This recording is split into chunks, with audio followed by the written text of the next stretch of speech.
Call 1-888-FARMERS to switch, and you could save an average of $470 on your auto insurance.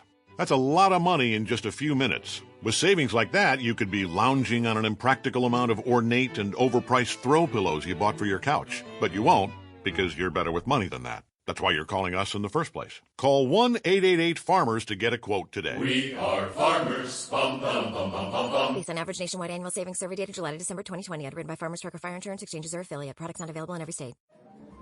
In the time it takes to say, Ecolab products and protocols are helping to keep this restaurant cleaner. A baby in this restaurant has touched a spoon, a cup, the tabletop, his chair, his mouth, and now, my mouth. Look for the Ecolab Science Certified seal and see a commitment to advancing cleaner, safer practices. Thank you for visiting ChristopherMedia.net. At DBS, you can study in Dublin City Centre or online. Choose from over 100 industry-led programmes. Programmes designed to fit your life now and help you create your future. Realise your ambitions. Apply for a full or part-time course today at dbs.ie. Our business needs vans, lots of vans, and Europcar meets our day-to-day needs all across the country, providing our company with the ideal selection of small, medium or large vans and trucks, and even bespoke commercial vehicles delivered directly to our premises. From our 22 nationwide locations, Europcar supplies Irish businesses with an unrivaled range of vans, 4x4 pickups, 4-seater commercial SUVs, and double cab tippers. With 9,000 vehicles in our fleet, there's no demand we can't fulfill. Europcar, moving your way. Thank you for visiting ChristopherMedia.net. Welcome to Sport G, the show that gives you half-ass sports fans giving their half-ass opinions. And now, here are your hosts. Welcome to Sport G, number 134. I'm Chris. I'm Rich. I'm the Iceman. We are back. It's an unplanned hiatus, but it happens. But a lot of shit has happened since we have last recorded. I guess we'll start. It's never too late. NFL draft. Actually, last time we recorded, the NFL draft was happening. Now it's over. So I guess we'll talk about that real quick before we get out, because it's a lot of NBA playoffs. It's a lot of NHL playoffs. So once again, if you're not into that stuff, we'll catch you next time. But the draft, NFL draft. Any surprises, guys? Relax. No. Same old Lions. Didn't get nobody. Nada. Well, hey, according to them, they got the next Gronk. Well, okay, hold on, because this is I think. Well, first of all, there was a lot of "Are you fucking kidding me?" in that first round. Not just the Lions. It was a lot of people were like, "Are you fucking kidding me?" Looking at you, New York Giants. I'd say most of them were working for the New York Giants. St. Louis. When is Arizona Cardinals?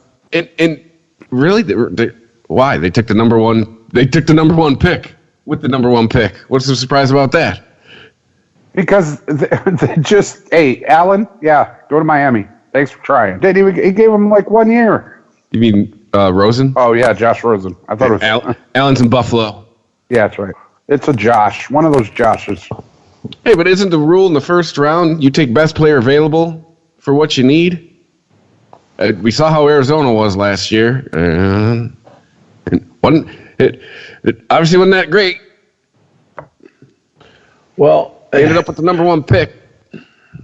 Right, but the quarterback's not going to help things. Well, look, let's start with the home team, quote unquote, which is the Lions, because I'm really bummed that real life got in the way of this high paying podcast we do, and I couldn't because I really had a bunch. At first, I was like everybody else. I'm like, they took a fucking tight end, and I've been saying that for fucking months. I'm like, don't be shocked when they take a tight end. And then the Lions apologists, the Kool-Aid drinkers came out and were like, well, there's a guy who's supposed to be the new Gronk, and and the Lions would be stupid to pass him up. And I'm like,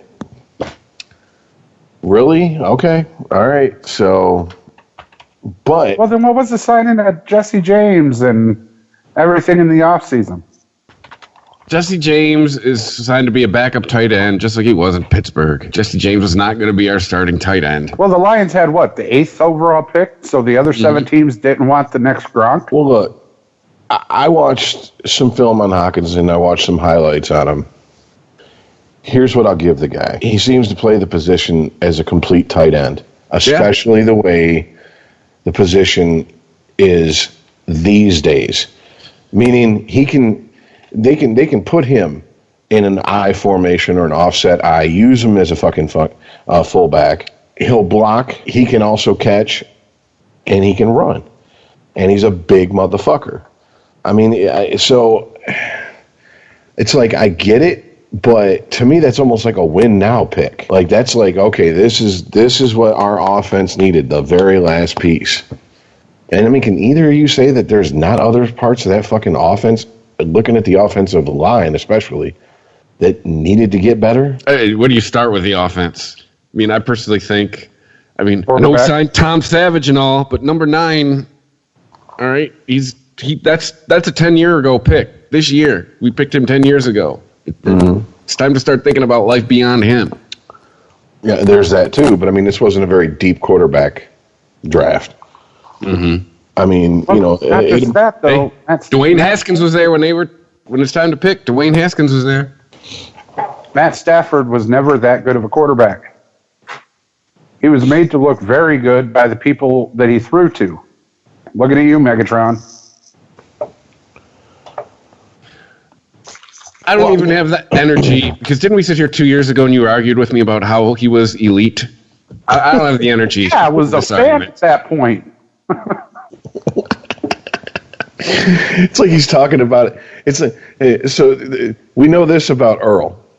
The Iceman is going to defend whatever girl is letting him huff and puff on top of her for 30 seconds until he shoots his fucking rancid semen into her, okay, to the death. But the minute they break up, fuck that fucking bitch. Couldn't fucking ride a dick to save her life. Useless cunt.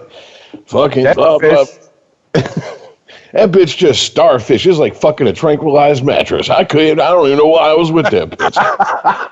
So, I'm just saying, like, we now know what type of guy. I mean, I've known that for 25 years, but the listeners now know. So if he starts liking your team, just remember that when he falls out of love with them, he's going to savage them. Just so you know. No, look, man. Here's the reality of the Detroit Lions situation. They have a general manager who's going into his 5th year. I think Quinn's going into his 5th year, maybe his 6th year. Yeah. Okay, they have a head coach going into his 2nd year. Both of them are on the fucking hot seat. If they finish 9-9 or worse, I can imagine both of them being shown the door. And then what do? Do you fucking roll the dice on Stafford and bring in an all-new fucking front office? I mean, and what are they going to do? Are they going to kowtow to Stafford's, desires, needs? Does he even, as a quarterback, does he even know what he wants and needs? I mean, he's always come off as a really good guy, but he also comes off like in interviews like he's just like, oh well, yeah, we got ass fucked today by a rookie quarterback and his first start on Monday Night Football, but we had some good points too. And it's like, no, dude, you sucked. Yeah, get pissed off. A lot of the times the vibe I get from him is like, what are you going to do? We got outplayed. Like, nice leader. I miss Megatron. That's all he's thinking. Where's Calvin Johnson? This ain't fair. Well, if you need one player to make you look good, maybe you're not that good. I mean, he pretty much sealed his toughness early on in his career with that game that he finished against Cleveland with a dislocated shoulder and all that. That's great, wonderful. No. What do you know? He hurt it by falling on the fucking football. So a dislocated shoulder is a dislocated shoulder. Yeah, but he kept playing the game with it. Is Rich's point, Earl? Yeah, but that is my point. He's fucking Mr. Glass. If it was, no, that's Sam Jackson. That's Charles Rogers. Wasn't it Charles Rogers that had a broken collarbone 2 seasons in a row? Or was that like, Mike Williams couldn't fucking put the pot down, right? That was his problem, right? I don't know. There's such No. You switch him. It's Charles Rogers. Charles Rogers was the one who got, what was it? They woke him up in a drive-through. Number 80. I got that jersey. Didn't he pass out at a light? Probably. Dude, there is such a long list of wide receivers Detroit has had problems with, and you can't even just limit it to the 2000s because, oh shit, who's the one they cut and then he went and fucking committed a crime and he's like looking at prison time now? Titus Young. Yes, thank you. You know, I mean, when Nate Burleson's injury, which is one of the stupidest injuries in the history of Detroit sports outside of Joel Zamaya fucking his hand up playing Guitar Hero to the point where he can't pitch in the postseason. All right. Nate Burleson breaks his arm trying to keep some fucking Happy's Pizza and Wings from hitting his fucking floorboard in his car and is out for the season. But that's the most, that injury would be like, oh my God, on any other team. On the Lions, it was just like, that's just the Lions' luck. Look at Rodgers, look at Mike Williams. Why we didn't have Grammatica sign him? If we didn't have Hanson, we'd have signed Grammatica, and he'd have blew out his other knee celebrating a field goal while they're fucking 4 touchdowns down. Jumping around like a little fucking hobbit, celebrating second breakfast and shit. Yeah. Well, I don't know. It's. I guess it's going to be a solid pick. I just don't see him. I don't see him really improving this season. I don't see him doing better than 500. Period. End of story. And I mean, that's not good enough. I don't think that's going to be good enough for, especially Patricia, to keep his job because they brought him in to improve on what Caldwell had done, not take a step back. I never thought I'd be longing for the days of Jim Caldwell, which again, we said it, best Lions coach in our lifetime. 3 out of the 4 years he was here, he went to the playoffs. Since 1979, that's the best Lions coach in my book. And I mean, there's, whether or not it's a legitimate beef or not, it's still been thrown around in the sports media out here. Yeah, 3 out of 4 seasons he makes the playoffs. He gets shown the door. Patricia comes in, gets held up as the golden child, the wonder boy who's going to save everything. Takes him a step back, and why isn't the question is like, why was Caldwell's fucking given such a short leash with the success he had? On top of that, he's actually took a team to the Super Bowl. Yeah, he had Peyton Manning on a team, but still. He didn't win it, but he took a team to the Super Bowl. What the fuck has Patricia done? And I mean, I'm sorry, but Lions fans who get excited because they beat fucking New England last year, and? Yeah. Did you go to playoffs? Yeah, they beat the team that won the Super Bowl. Great job. Did you do it in the Super Bowl? No? Yeah. Well, then what the fuck? No one cares. Exactly. You were a hiccup on their way to the Super Bowl. So, yeah. All it did was... You were a favor from Belichick. That's it. Yeah, all it did was give fucking Belichick a reason to be even harsher on his team during practice after that game. Be like, we lost to the Lions? Oh, get the fuck out there in full pads. I want to fucking see blood on the field. You fucking pussies. Serious. We lost to the Lions. Get the fuck on that field and beat the shit out of each other until I'm tired. Go. I mean, that's like fucking up in the Marines. Your drill instructor is going to fucking quarter deck the entire... Oh, one person fucks up? Everybody pays. And he's going to be like, we're going to do this until I'm tired. And then he's going to sit down and start fanning himself.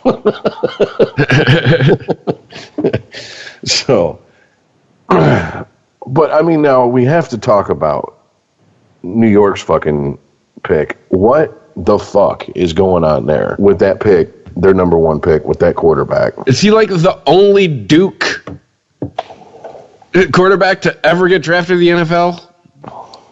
Like they're where it was football, right? Not baseball. I was thinking so, but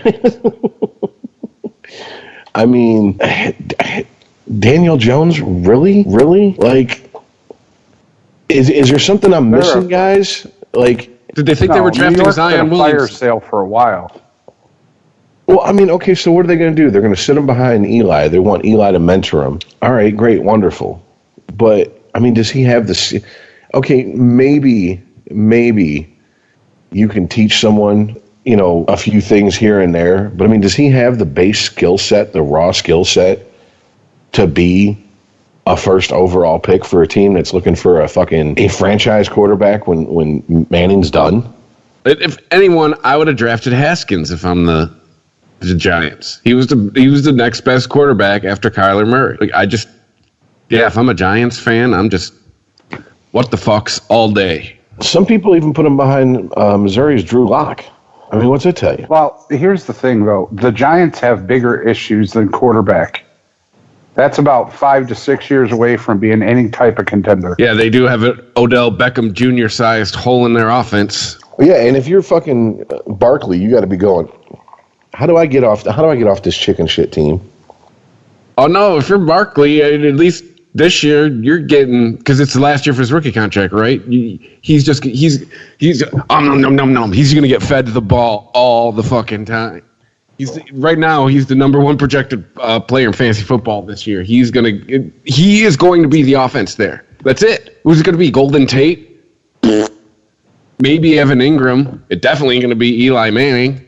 Well, I mean, I guess that's good from a contract standpoint. You got to remember, I make the mistake of thinking these guys actually want to win, so not just get a big contract, but I mean, if he sets himself up right, yeah, I guess he could fucking pretty much name his destination. Or he ends up, he does that, or since we're in a fantasy realm here, or he ends up helping turn around that team, and then they just back up the Brinks trucks for him. Here, stay a Giant forever. I mean, it's win-win for this guy. Well, I called that shit since Penn State, man. This guy's a fucking beast. I mean, he is a generational player. I haven't seen so many football fans with a look of just like, what the fuck did I just witness with their hands on their head since the fumbled snap. Michigan State, Michigan. Like, it was just like dumbfounded seas of faces and people just looking like Dr. Cox with their hands on their head going, what the fuck did the Giants just do? Are you serious? This is our number one pick?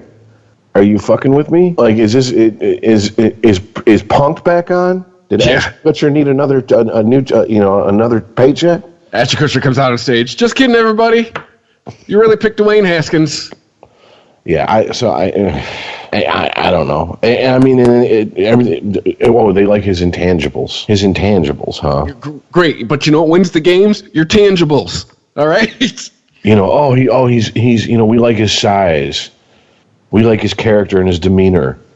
His head coach at Duke. Is all that shit going to win you a football game? His head coach at Duke, really gave him a good endorsement and rubber stamped him. Of course he fucking did. What's he going to say? His quarterback, he's going to do. So what do you think about your starting quarterback that's going into the NFL draft? Oh, he sucks. Piece of shit. Yeah. Glad he's gone. No. Oh, thank God. Now I can replace him with the best guy. Yeah. These are all comments that no coach would ever say. And I got to wonder, as much as the spinning started happening here in Detroit with, picking a tight end for the Lions, like I said, real life got in the way of really doing a deep dive on what each individual city's sports media had to say. But I still haven't heard a whole lot of spin come out of New York trying to make it sound like, oh, this is going to be great. You guys just wait. They're still sitting in a meeting right now figuring out how to spin this. It's been a 3 week long meeting. I almost feel like it's like Jennifer Granholm. Give me 5 years, you're going to be blown away. Well, in 5 years, I mean, okay, if you're going into a complete rebuild, I mean, there's a good chance that, I'd hope Manning's done by then, unless someone pours, 55-gallon drum of PEDs down his fucking throat, and he just comes back as a savage and extends his career and actually gets back to, winning games. Maybe he gets human growth hormone mailed to his house, like his brother. I don't know. Starts getting that fucking, who had the big-ass head in The Simpsons? Was it Griffey? Griffey Jr.? Yeah, it's Ken Griffey Jr., yeah, may cause gigantis. But, so it's going to be him, and, I would put money right now if I had to bet that he ain't going to be the starting quarterback in 5 years for the fucking Giants. He's probably going to be the starting quarterback in 2 years for the Giants. So, I don't know. Like I said, this is our way too late to be talking about this, but we didn't talk about it. Actually, we posted the day of the draft. We recorded before the draft, if I'm correct. So, I mean, we didn't. Yeah, it's not like it was even happening while we were on air. So that's why we're burning the first 20, 30 minutes here talking about this. That way, if you don't want to listen to it, just skip forward. You'll eventually hear other sports talked about that have actually happened in the last couple days. But, I mean, anything else from the draft that stuck out to you guys? I think the Redskins had the steal of the draft with Dwayne Haskins. I don't know. Maybe I'm still high on the way I watched him just dismantle Michigan back in November. But I don't know. I think that guy went way too low as far as draft picks go.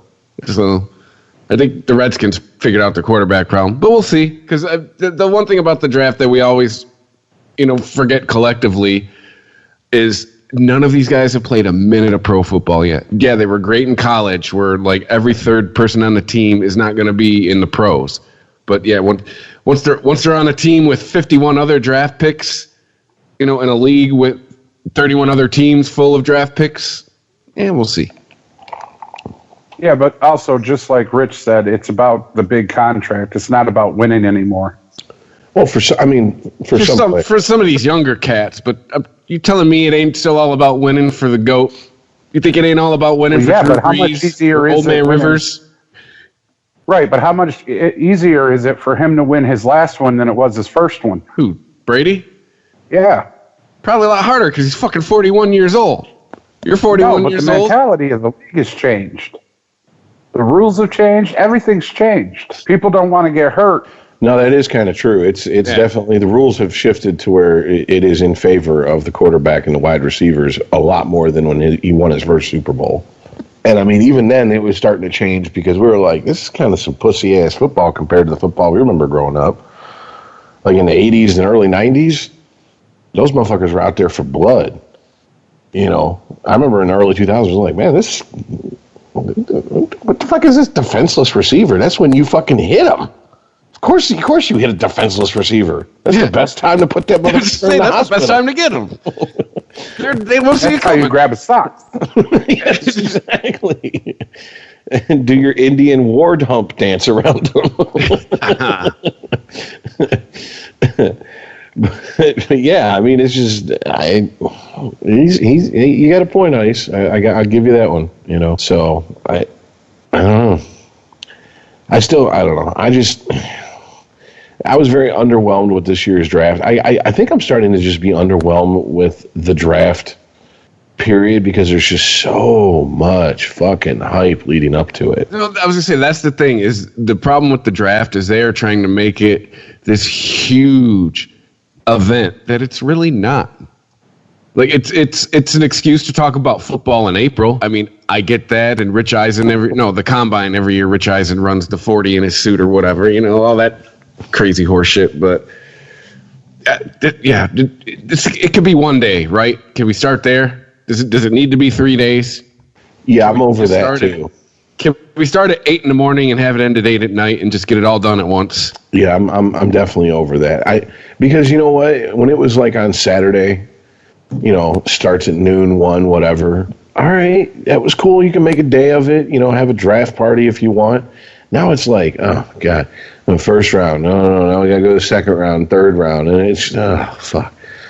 Really, it shouldn't take this many fucking days. Yeah, just trust me. I had a chance. The draft was on my birthday. My cousin wanted to do my 40th birthday in Nashville for the draft, and I was like, And you guys know I love football, and I was just like, no, not really. Really don't want to do that. Well, not only that, but apparently, I loved all these stories. All the draft people in Nashville ruined a bunch of bachelorette parties that weekend. Yeah. If only they gave you some advance notice about the NFL draft. I mean, I know they just schedule it 3 days before it happens. So there's that. Wait, never mind. They schedule it 3 months ahead of time. These bachelorette parties not have an internet connection. They all got I know they all got smartphones because they're all putting their fucking pictures on Instagram. Yeah, well, I think a lot of the disappointment in the draft also is because there's not a lot of big people, to be named in that draft. Well, that's what I'm saying. Who was the one slam dunk once in a generation pick this draft. I just didn't. At least there was not one being touted. You know what I'm saying? Well, if you ask the Cardinals, it was their quarterback. But yeah, it's not because he's a Big 12 quarterback.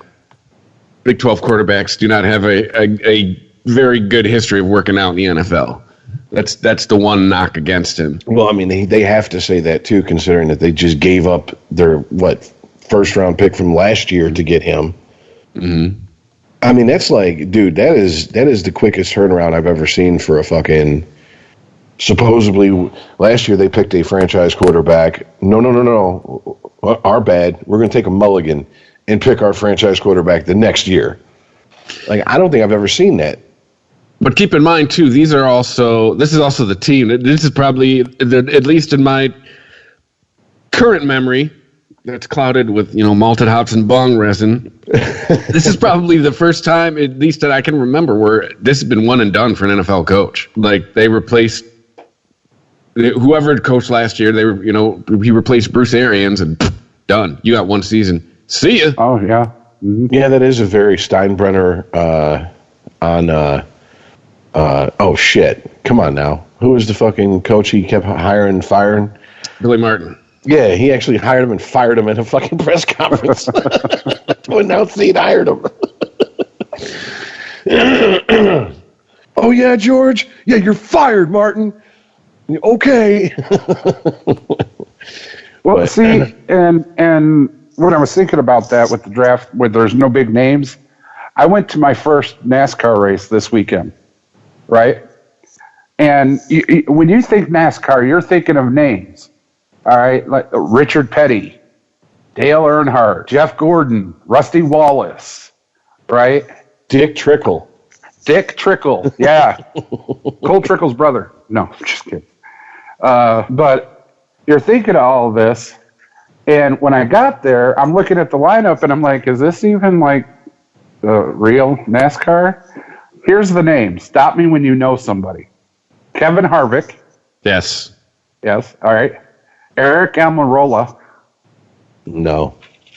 Clint Boyer. Daniel Suarez. Clint Boyer sounds like a pitcher. Clint Boyer sounds like a fucking country guy who doesn't write his own music. That's Clint Black. No. Chase I'm talking Elliott. one of the new guys. No. I know Chase Elliott is because Martin Truex Jr. Yes. I always thought Truex sounds like a brand of condoms, but yes. William Byron. No. Is that Lord Byron's cousin? See? Kyle Larson. Brad Keselowski. Yeah, know that guy. Alex Bowman. Isn't Keselowski a Michigan guy? There's a Keselowski in NASCAR? Yes, and he won, by the way. Eric Jones. Aaron Jones, Bubba like the running back? This is NASCAR. Bubba Wallace. Come on now. Bubba Wallace? There's Like gotta a be a lineman? Bubba Oh, somewhere. wait. He just sounds like a lineman. Kurt and Kyle Busch. Should sound familiar. For sure. Ty Dillon. No. Paul Menard. Do you save big money at Menards? Yeah, he drives the Menard. He drives it. Seriously. Car number 21, the Menards. Denny Hamlin, FedEx driver. Like, delivers packages? No. Jimmy Johnson. Yeah. The coach. He did Extends commercials? After Jimmy, another name, Ryan Newman. You might know him. Does he write sardonic, ironic songs? No, that's Randy Newman. Okay. Joey Logano? No? Yeah, I recognize that name. If you're asking if I just recognize the name, yes. Okay, yes. Are you just reading off your program, by the way? No? All right. And there's 40 names on here, and that's all you guys would know. And some of them I named you had no idea. Yeah. So I'm going to this race going, well, shit. I don't know these guys as well as I thought I did. Hey, man, it's the biggest spectator sport, not the most watched sport. It's a difference. Are you trying to say it's more about the party in the stands than what's going on the track until the until the wrecks happen? No. You know what? There was no wrecks at the Kansas Motor Speedway this last weekend. Why would I even go? Was it on Sunday? Saturday. Sunday was Mother's Day. Well, I don't know because I saved a whole lot of money on Mother's Day by my mom being dead, so I don't really worry about it. Yeah, I joined that train. But I went there and I was like, the tailgate was amazing. I had a great time. My wife and I had great seats. That's the one sport, by the way, that the further from the action you are, the better. Like the higher up in the stands. Loud as hell. Well, it's loud as fuck, but you can see the whole track the higher up you are. So this is the event where you want nosebleeds, shitty seats. Yes. People down by the fence are sucking at life. They hate it. And sucking in carbon dioxide. Yeah, burning rubber, debris. Greater chance to get hit in the face with a tire. Yeah. Yeah, but I went there and I was like, holy shit. And I'm telling you, there were fights breaking out in the stands because people were cheering for different drivers. I was like, okay, it's a little extreme. It's a little extreme. Let me guess, these people that got in fights were perfectly sober? No, they were not. I didn't even know a guy. He's like trying to offer some whiskey to people sitting behind him, and they were, no. And I got his attention. I was like, yo, he fucking just whips the bottle at me. It's a plastic bottle. The security guy comes over. He's like, don't throw, glass bottle. He's like, it's plastic.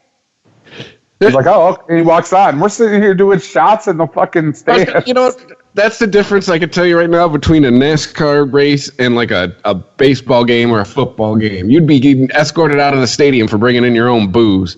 That guy's just yelling at you like, hey, don't throw the bottle. I was going to ask, is it like a baseball game where after, like in baseball, after like the seventh inning, they don't serve booze? So after like, if it's like 200 laps, after 175 laps, they stop serving booze? No. They allow you to bring in coolers into the stands. You can't have any glass bottles. That's their only thing. Oh, Jesus. So this is them getting fucking drunk. This is what NASCAR is about. We can stop all pretense of this horse shit. It's about the sport. The fuck out of here. Here's the other. No, you get in the stands, and that race goes quick as shit. It was 267 laps around Kansas Motor Speedway. And before I knew it, we were on like 142. I was like, what the hell happened? Alcohol? I guess, man, because I went piss once, had 3 cigarettes, and I came back, and I'm like, what'd I miss? The fuck? I love that. I love that you can sit and watch cars burn high-test fuel and pump exhaust into your lungs, but you can't sit and have a cigarette in the stands.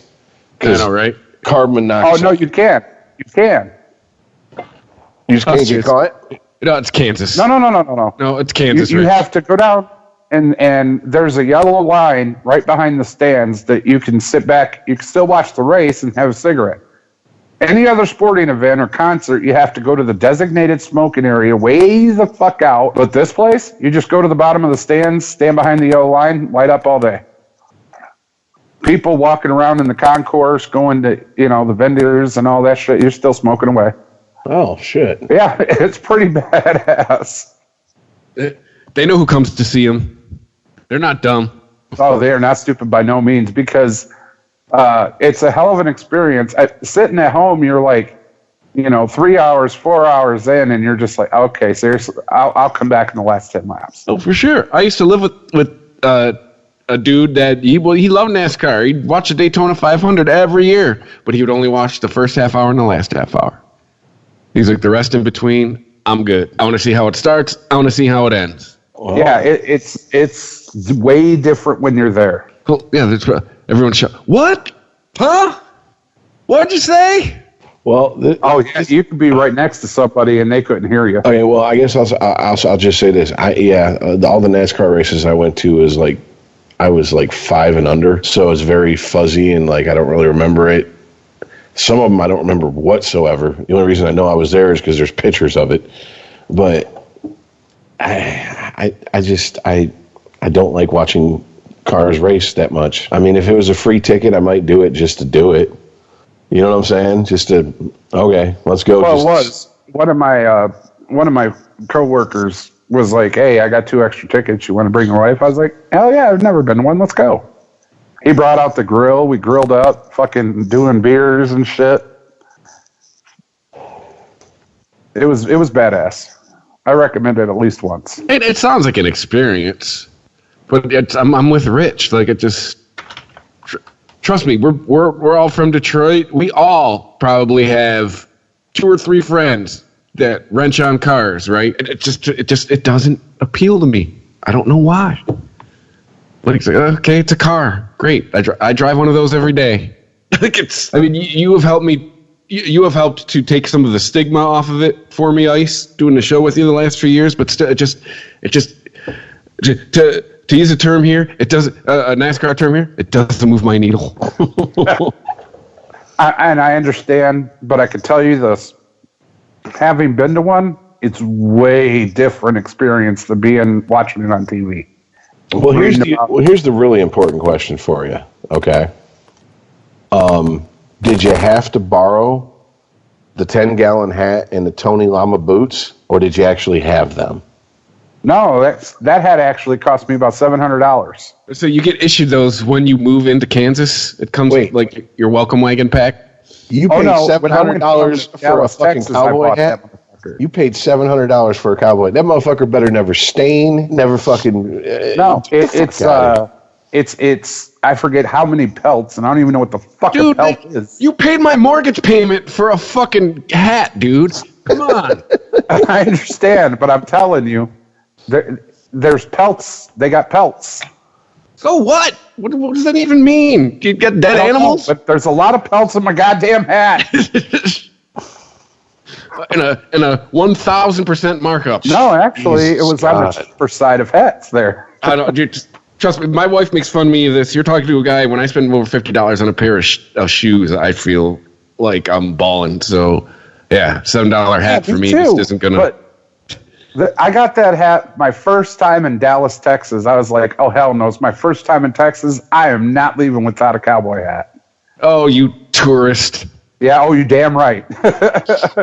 You know, that's going to Hawaii and getting a hula skirt and a lei. I say, did you get the I Heart New York T-shirt and you go to New York too? Shut up! Yes, I did. Sure did. He goes to Wisconsin. He goes to Wisconsin. He comes back with a shirt that says, "I enjoy the Wisconsin dairy air." It's got a cheese hat. Yeah, exactly. He's got a cheese hat. Oh crap! Wow! And I thought when I dropped $35, $40 on a 5950 fitted cap, it was the exact same cap they wear on the field. But them motherfuckers, I got ones from 2006 that I can still fucking throw on and wear. You know what I'm saying? Them bitches last forever as long as you don't get stupid with it. But but if you talk to people here, the big question is how many pelts is your hat? Wow. Hey, how many times removed is your wife? How many pelts is your hat? My wife had to talk me into buying a $75 pair of tennis shoes. $700 on a hat. Did you get the New Balance Dad's Grilling or the New Balance I'm a Child Molester? No, it's actually the Nike. They're Nikes that feel like New Balances. So we're halfway there. Gotcha. Okay. I'm in the comfortable shoes part of my life, and I don't care. Right. I do. I've worn steel toe work boots so long. I put on a pair of shoes and I feel like I'm walking around in slippers. I'm like, I can't do this. Like they make other shoes. Hey, well, here's something that's universal. Doesn't matter if it's NASCAR or any baseball or whatever stadium. I'm too old. I saw him in a NASCAR race. I'm too old to run up and down those goddamn stairs anymore. Oh, without a doubt, bro. They need to make something. I'm just saying. Because it's not so much, I mean, I got winded and shit and whatnot, but the next day, I woke up and thought I had been into a fucking brawl. No, see, with me, it was the last hockey game I went to. And I'd never sat, I mean, dude, we were literally like 6 rows from the fucking roof of the fucking Joe Louis Arena. All right. And I was like, I'm going up these steps. It ain't shit. Not that big of a problem, right? Going down these steps, like, I got vertigo like a motherfucker. Like I was expecting Alfred Hitchcock to come out with a camera and fucking start filming me and make Vertigo Part 2. Because I was like, this is some bullshit, man. This is straight down. Can I just sit on my ass and slide down the steps? I feel safer. Like I'm walking, leaning back and shit, looking like a Monty Python skit because I didn't feel comfortable standing up straight going down them. Like I just. So no, I understand. I don't know if that's how it is at speedways and shit, but yeah. No, it is because it's completely stadium seating. Everything is a bleacher. Like you don't have those small ass fat boy you can't fit in the chair. Those chairs, they don't have them. It looks like a gym bleacher. So that means somewhere there's a pervert and they're going beaver shooting. Oh yeah. Even though I don't know if I really want to see the beavers that are fucking at a NASCAR event. Talk about pelts. See, I'm in the Ozarks right now, and beaver shooting sounds like something they do for a pastime down here. That's how you feed the family. What are you talking about? Yeah. Shit. I've been informed, by the way, that pelt actually means the skin of an animal of some sort. Yes. Correct. And I actually think it's a beaver skin. I don't know. I am being told it is a beaver skin. Well, pelt is a pelt. But yeah, your hat may be beaver skin. Nice. Beaver. Thanks. I just had it soft. Yeah.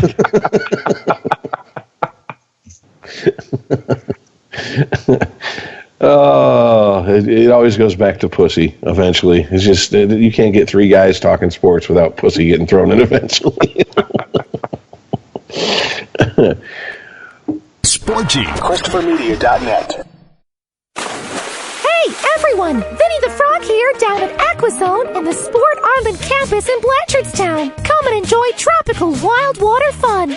Aquazone is open daily this summer, just minutes from Junction 6 on the M50. Book now at aquazone.ie.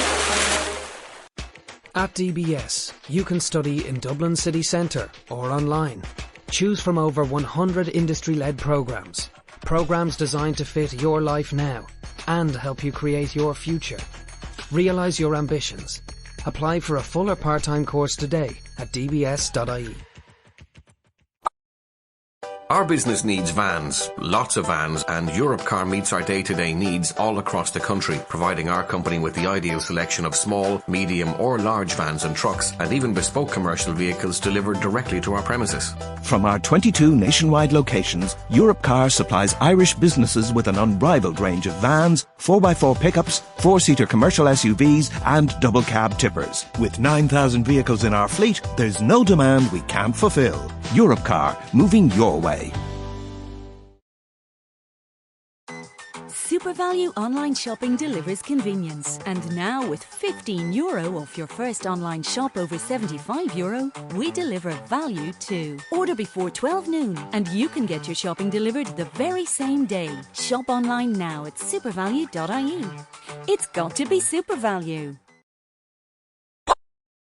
SuperValue online shopping delivers convenience. And now with €15 off your first online shop over €75, we deliver value too. Or with our free click and collect service, you can pick it up in store, packed and ready to go. Shop online now at supervalue.ie. It's got to be SuperValue. ChristopherMedia.net. Sporgy.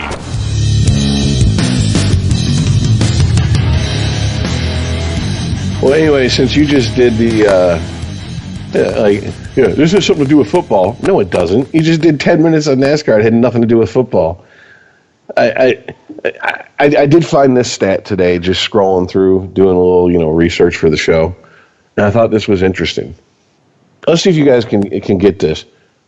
Who has 14 straight seasons of 600-plus rushing yards that's still active in the NFL? Actually, he has the longest streak in NFL history.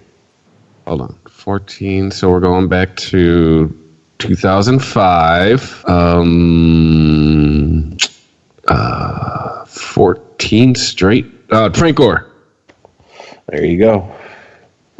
Yep. There's only 8 other running backs with a streak of 10-plus seasons of 600-plus rushing yards, and they're all in the Hall of Fame. The file I went to in my brain was like, old-ass running backs. Old-ass running backs. And 45-year-old Frank Gore came out on top.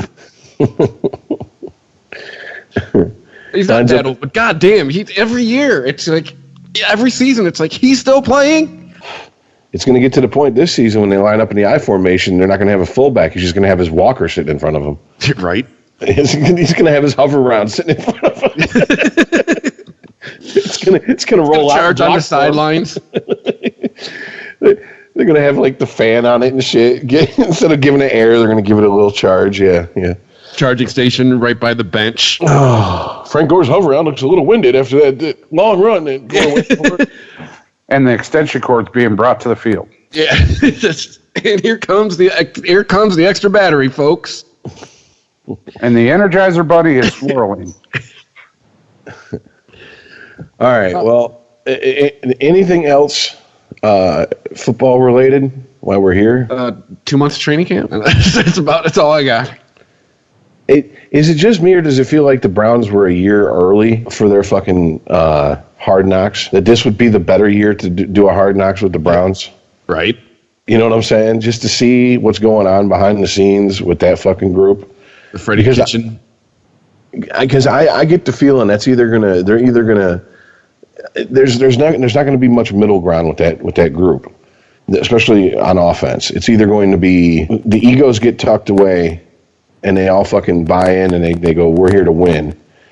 Or it's going to be a whole lot of yelling at Baker Mayfield when they go back to the huddle. I was open from all these fucking egotistical wide receivers. As much as I want to feed into that, Rich, Landry and Odell Beckham played in college together, so they'll have at least they already have that teammate bond there. It's been broke for a few years, but you know what I'm saying? Like they played on a team together before. There may not be as much headbutting with them, at least, as maybe some of the other bigger egos on the team. But who knows? I could be fucking dead wrong too, because Odell can be a little bitch sometimes.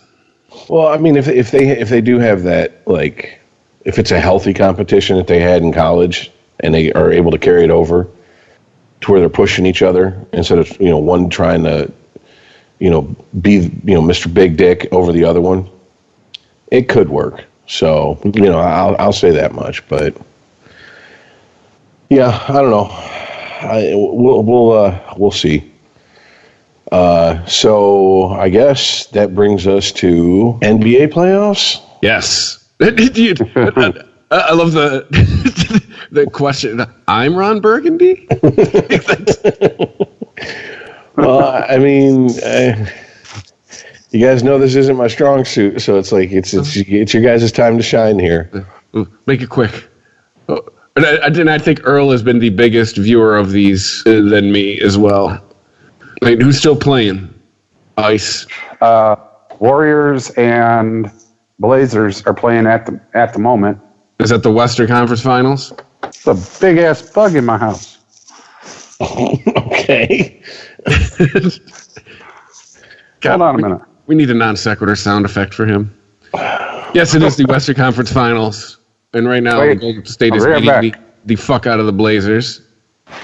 And look up the Eastern while we're at it, which I believe it is Boston and somebody else. Well, I thought it was. It's the Raptors and the Bucks. Yeah, there we go. So we won't get all 4 in Boston this year. Only possibly 3. Which, oh my God, we'll get to it later. But no, we cannot have 3 championships in Boston in 1 year. They're already insufferable enough with the baseball and the football championship. It all started going downhill with that Good Will Hunting movie, that Mork from Mork movie. Yeah. My boy's wicked smart. We've been here 5 minutes. We already ran into a Bonnie. I will say this. I did, and I think anybody who's even remotely into sports has seen this, the Kawhi Leonard buzzer beater. Yeah. That just bounced around forever, and all the memes it inspired. And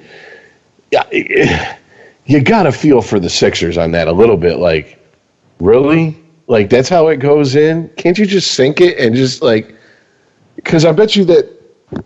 What is it? Like, a second and a half when it was bouncing around felt like fucking 5 minutes to every fucking Sixer on the goddamn court on the bench. It was just like, oh, you got to be shitting me. Really? Just watching their season bounce around the rim.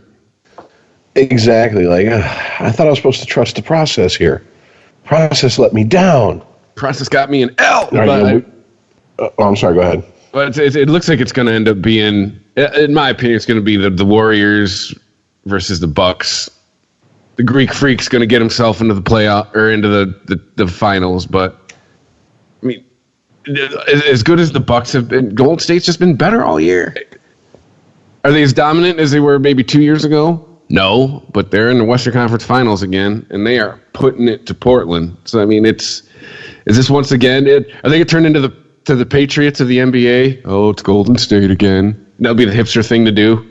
Oh, Golden State won again. I don't care. You know, like everyone does with the Patriots. Probably, but I guess it depends on how much of that team they can hold together here. Mm-hmm. I mean, it seems like the core of that team doesn't want to go anywhere, but Durant and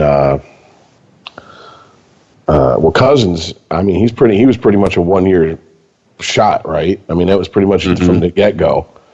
So, I mean, he's most likely not going to be there. Durant, we looked at that video a couple weeks ago when we did a show, and you saw the look on his face. He was just like, like he don't seem like he's all that excited to be there and sign there. I don't know. They'll be fine because we were talking about this in a different conversation before the show, but Golden State was fine before Durant got there, and they'll be fine after he leaves. All right, they were winning championships before Kevin Durant showed up. They helped to win a couple more, but I don't think Kevin Durant leaving that team is going to be. Oh, the sky is falling. Oh, they fucking bug. Did you really just take a 5-minute break for a June bug? It's fucking May. You ain't got a shoe. So he showed up early. So he showed up early. What's the big deal? Yeah, the punctual. He showed up and had to die. Well, so's your speaker because we're tired of listening to our talk back. Come on. I'm just saying. There we go. Anyways, we were talking about the Warriors and what they've done. I didn't realize it's 5 straight conference finals for them. Yeah. Which trails only the Pistons in the 2000s, who had, 6 straight years? Mm-hmm. 2 finals appearance, 1 championship. So, I mean, obviously the Warriors are doing better than that, but it looks like the rich going to stay rich, but, what are you going to do? Oh, there ain't nobody that could beat these guys. I will say this. As a non-NBA fan, it is interesting to listen to the NBA talk, especially on local sports radio, because the Pistons are obviously out, and LeBron's not in it. And I would say it's about 50-50 every time the subject of this year's playoffs come up on local sports talk. 50% of the time, it's about the teams that are still in it, how they're playing, what they're doing. And the other 50% of the time, it's about LeBron is not in the playoffs, which doesn't that kind of defeat the fact that, if he's not in the playoffs, why are we talking about him? It's not the offseason yet. And then of course, it doesn't help that there's reports coming out of LA that, they're looking to trade him, and he doesn't have a no-trade clause. Well, yeah, but he was in the playoffs and the finals, actually, 8 out of 9 years? Yeah, this is the first, we said it a couple times, this is the first year since his rookie year he has not made the playoffs. Or he has not gone to the finals. Since his rookie year, he has not gone to the NBA finals. Or the playoffs. That's nuts. I was going to say the playoffs. Yeah, come on. He hasn't gone to the finals every year but his rookie year. Yes, misspoke. My bad. But still, I mean, it was amazing when it became clear that the Lakers weren't going to make the finals. There was a lot of people in the sports world going, well, it might be nice to take a break from LeBron in the playoffs for a change, blah, blah, blah, blah, blah. And then, especially around here, you were hearing a lot of that. And then, boom, like I said, this deep into the playoffs, it's still 50-50. Halftime they want to talk about teams that are still left. Halftime they want to talk about, LeBron in the playoffs. Yeah, we knew that 2 months ago. Yeah, it's true, but it's the sports media. I mean, this is the same sports media that when Michigan State got to the Final Four, that it was all they talked about for a week was how Duke lost. It's the same sports media. They have no focus. Well, here's the other problem that they face. It's not just that LeBron's not in the playoffs. It's who's in the playoffs. It's the Golden State Warriors. And everybody knows it's like the new Bulls. There's nobody that's assembled that can beat them. So what else are you going to talk about? Well, you know what? And who knows, man? Maybe the Warriors use it as bulletin board material. Like, look at his disrespect. 5 straight conference finals. How many ever championships we've made on this run? And they're talking about LeBron, who didn't even fucking suit up one game for the playoffs because he didn't make them. Yeah, talk about a guy who's played basketball for a month. You know, I mean, there are egos involved. And believe me, bulletin board material is a real thing in sports. Trust me, as a Michigan fan, the minute I heard Mike Hart start talking that shit about little brother, I was like, oh, God damn it. Why poke a sleeping dog with a stick? Just take your win and go on. You know what I'm saying? Like, try to fake some humility, but... Well, yeah, because, too, he is, man. That quote has come back to haunt him the last decade plus. Oh, absolutely. Absolutely. I mean, if you remember when Brady Hoke was here, he tried to basically erase everyone's memory of that quote by refusing to call Ohio State. He just said, Ohio. And it was like, that didn't even fucking, nope. Every time Ohio State, Michigan State, and Michigan comes around, the little brother thing gets brought up, and you'll hardly ever hear about, you know, of course, it's not like Michigan's done anything against Ohio State for the better part of 2 decades now. So. Hey, by the way, did you know it is really called the Ohio State? Like, that's not an affectation. Like, my wife went there. It is on the diploma. That is actually the name. Okay, good for them. I'll give myself a non sequitur sound effect on that one. Well, anyways, Ice, you've been unusually quiet here talking about the NBA shit, so got anything to add here? Well, something that's really funny is right now Steph Curry is facing Seth Curry in the playoffs right now. Seth is on Portland and Steph is on Golden State. Oh, is that why they've been doing all? I've been hearing all kinds of like little kicker stories in the past couple days about Seth and Steph being competitive when they were young. I'm like, what the fuck are they running out of stories to talk about for Steph Curry? He's been in the finals so long. No, I didn't know his brother was on the Blazers. Yeah, his dad's wearing Steph Curry's jersey and his mom's wearing Seth Curry's jersey. Well, we know who the favorites are. We know who got away with what parent, just based on those jerseys. Well, at least it's not the bullshit where they cut a jersey in half and sew it together. You know what I'm saying? Like, you know, like trying to definitely. I see that with like in college football and shit. Like when if one brother plays for one team and the other brother plays for another team, the parents will do that. And I'm just like, just fucking suck it up and put a jersey on. You if your kid is that high, if your kid is that well known, okay, you're going to go to more than one game most likely. So next game, wear the other fucking kid's jersey. You know what I'm saying? Well, wear the jersey of one kid and the hat of the other. Or better than that, just show up fucking dressed normal. There's always that. But well, shall we move on to the hockey playoffs? Yeah, I guess. All right. Speaking of which, because you guys were talking about LeBron James and people not in the playoffs in NBA, Rich, are you telling me that the Hurricanes, the Bruins, the Blues, and the Sharks, 2 of them are going to be in the Stanley Cup Finals? Oh, yeah. So no Penguins, no Capitals, no Red Wings. Well, I mean, you can't even mention them in the same breath as the first 2. Oh, yeah. Anymore. Oh, yeah, you can, dude. Just because they've sucked for a few years doesn't mean shit. 25 straight years in the playoffs? Oh, we could definitely mention the Red Wings. And the last 2 on the bench?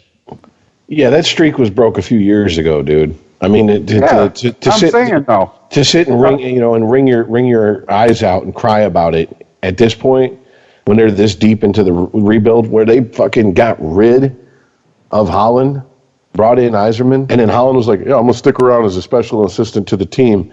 And the Oilers went, hey, we got a GM position for you. He's like, okay, later, guys. Peace. Yeah, he bounced the fuck out quick, fast, in a hurry. So, but I'm saying this Stanley Cup, holy shit, a bunch of wow. But this is what the NHL has wanted. This is what they've been trying to engineer. They've been trying to engineer this type of parity to where, every 2 to 3 years you're gonna have your teams that are just gonna be in the playoffs and make a decent deep run. Okay, fine. But then they want the fringe teams to get in. And all it takes is you get a fringe team that gets in, that gets a hot goalie, or the team whose favorites goalie starts playing just very pedestrian, and this is what happens.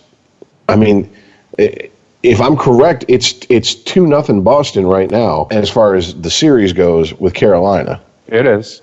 So all that bunch of jerks and poking fun at Don Cherry and all their post-game celebrations and shit, that's nice.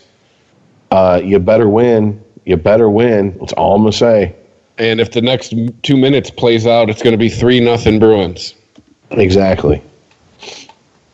And then what do? Then you got to make a historic comeback. So it has happened before. This is a situation, Ice, where I'll say it is possible, it is not probable. Yes, it has happened before. It could happen, yes, but the probability of it, not good. Especially if you go down 3-0. And I mean, Boston is, I'm not going to say their windows, I mean, I don't know, I guess you could say their window is like starting to close, whatever. I mean, Chara's getting up there in age. He's not exactly a spring chicken anymore. But I don't know, man. I think whoever comes out of the West is going to take it. I know that's not the sexy pick. I know that's not what a lot of the hockey experts are saying. But I mean, I think it's going to be San Jose, and I think they're going to win their first cup. That's what I think is going to happen. You are the hockey guy. I am a casual observer at best. My gut's telling me San Jose. They seem to be too good for too long and have not won. I mean, and Thornton might hoist the cup. Really? Wait. Okay. I'm sorry. What? Thornton might hoist the cup. Oh, I thought you said Ford is going to host the cup. I'm like, huh? Did I slip into an alternate universe where we're talking about something else? Yeah, well, fuck it. He's old. He might need help, but yeah, I'm sure he can. The adrenaline will be pumping if he wins the Stanley Cup. He can get it up over his head. Now, if he drops the motherfucker, I'll laugh my ass off. Yeah. Dent the cup on the ice. I don't think I've ever seen someone drop the cup. Like, seriously, I don't think I've ever seen it. No, I've seen somebody fall with the cup, but they fell on their back. The cup was still up in the air. Yeah, exactly. It looked like one of those soldiers that falls in the water and the rifle's above their head. Yeah, no matter what, keep the M16 dry. Yeah, I don't know, man. I watched a lot of the end of round one sporadically in round two, and sadly I have not been able to really catch any games for the conference finals here. I mean, I liked it. A lot of games going into overtime. I like the fact that except for one game, the refs are swallowing the whistles. Let them play. I mean, the fans are going absolutely nuts. I actually watched a live stream of the game Colorado got eliminated, and I thought I had heard a lot of whining about officiating from Red Wings fans over their 25-year cup run, all the runs they made. Holy shit, do those Colorado Avalanche fans cry about everything. Missed call. They blew that call. Why are they calling that on us? This is bullshit. This is horse shit. And I'm just like, wow, man. Really? I mean, all I can think is same thing I'd tell Red Wings fans. Don't put If the team was that good, they wouldn't have put themselves in a situation where one bad call could fuck them that bad. I know it's a shitty thing to say, but you are dealing with a human factor with officiating. Yep. They're going to fuck up. They're going to get the calls wrong. And I flash back to that 30 for 30 about the U and Jimmy Johnson saying to his team, he goes, look, we're going up to South Bend and everything that entails, touchdown Jesus, their home field. If we leave it to where the officials can make one call and move the momentum for Notre Dame, it's going to happen. You have to play better than that. And they went out there and they played and they gave Notre Dame that exact situation, and that's exactly what happened. I mean, so I don't know. I mean, but besides that, yeah, it's been, exciting hockey to watch. I'll be brutally honest. I'm not really up on a lot of these teams and who's on them. You know what I'm saying? Like when Columbus was still in, I'm like, who the fuck are half these guys? Like, I just, first of all, it's the Blue Jackets. When the fuck have they ever been relevant outside of having Rick Nash before they got rid of him? I mean, that's it, really. Oh, I'm sorry, they had Sergei Fedorov for a couple cups of coffee. And it's official, Bruins are up 3-0. Thanks for playing, Carolina. And the memes that say, bunch of jerks. the memes that are going to keep coming about, you know what they say about hurricanes, they peter out by the time they reach the North or New England. There you go. So good luck with that. I know that huge fan base for hockey in Carolina is really upset. Yeah, they're crushed. Big Southern contingent of hockey fans. I'll at least say this, man. Nashville, I mean, they may have been, jumping on the bandwagon, but I have family that live in Nashville who are not sports fans, and they're like, no, this city is like batshit crazy when the Predators do well. Like, they go nuts. I'm like, well, you know what? Good for them. Carolina, I have extended family that live there, and in 2002, when they were in the Cup final versus the Red Wings, it was like they did not give a shit. They were like, wake me up when basketball season starts. And college basketball season, to be specific. So. Yeah, but college has always been bigger in the South than the pros. That's any sport. Well, that's how they had for years. And what was the first pro team down there? The Charlotte Hornets? Was that the first team down there? Pro team? I mean, take away all the Atlanta notwithstanding, but when we were kids, the only teams in Florida or down south were what? Teams in Atlanta. You had the Dolphins, Dallas. I'm talking about the traditional South. Texas, that's the Southwest. Well, dude, Texas is just its own country. But you had what? The Dolphins. You had the Bucks. You had your Atlanta teams. I mean, really, like, what did you have? I mean, that's it's kind of what the middle of the country's got going right now, because outside of the Chiefs and the Thunder, it's college time. Well, I mean, I will say this. I know that the NHL's got to be glad that Boston looks like they're going to be in the finals. Because, I mean, I'm just imagining NHL executives and people who, are wanting to make as much money as possible off the finals going, oh, my God, could you imagine a St. Louis Carolina finals? Oh, shit. You know what I'm saying? Like, just watching those fucking ad dollars go away as the ratings keep sinking lower and lower. Which, by the way, apparently there was, I don't know because I wasn't watching this game. I heard this from people calling in and complaining on Sports Talk Radio. Apparently NBC, with the shit that happened with the Kentucky Derby about, like, the race ended, and then for 20, they declared a winner, and then for 20 minutes it was like a bunch of debating, and then they came back and said, no, the other horse won, not this horse. They actually They actually stayed with that instead of showing the hockey game that was scheduled, that was actually being played at that moment. Like, instead of just going, okay, well, they declared the winner, and then giving an update during the hockey game that they, are supposed to be broadcasting, they actually stuck around for 20 minutes while a bunch of people at the Kentucky Derby were just like, I don't know, are we going to figure this out? So what's that tell you about how much they care about fucking... It's true. We're talking about the Kentucky fucking Derby, guys. Get the fuck out of here. Yeah.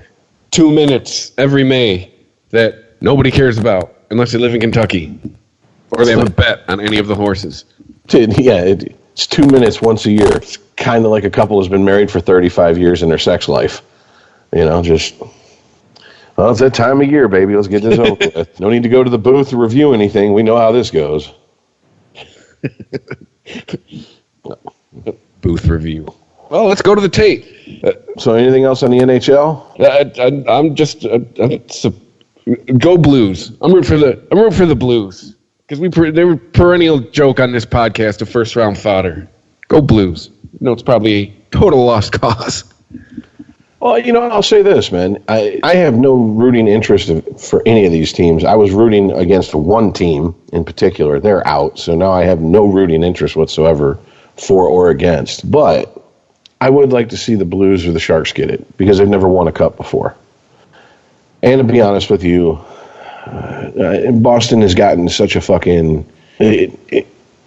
starting with that World Series win in 2004, even the Super Bowl wins...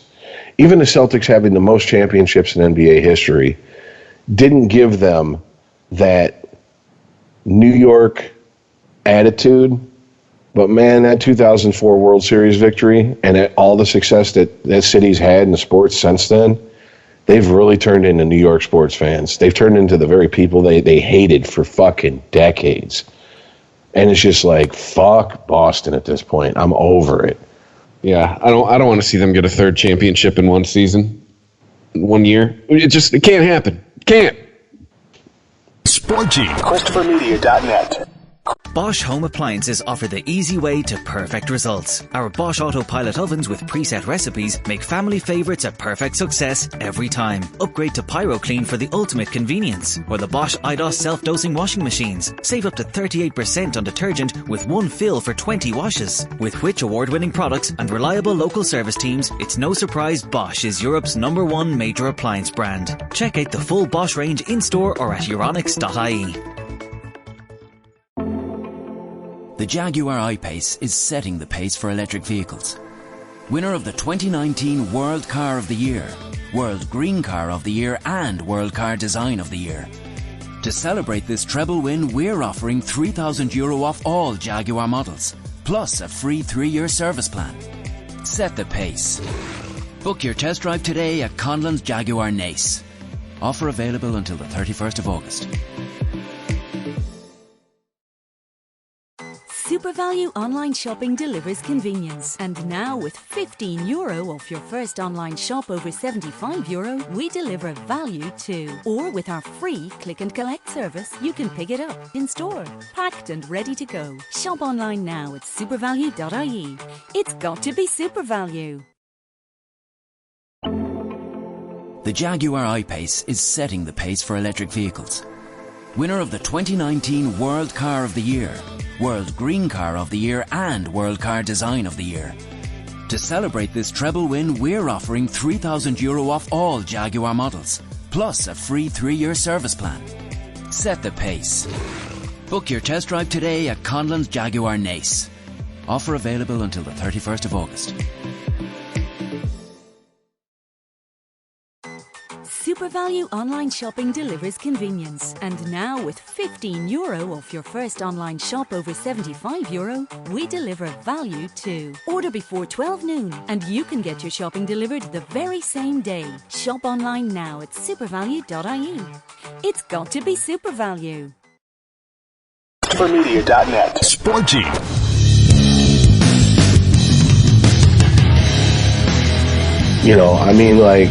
Look. Yeah, Brady's a Michigan man for whatever that matters. To me, that's whatever.